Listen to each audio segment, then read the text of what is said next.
আমি নির্দোষ, আকরাম হোসাইন। ভুল না করেও দোষী হলাম এই সমাজের চোখে।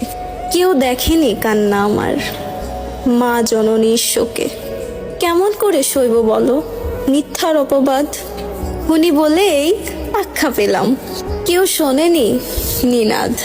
মা হারানোর যন্ত্রণাটা ক্ষণে ক্ষণে বুঝি, তাই তো আমি মায়ের পরশ রোজ নিশিতে খুঁজি।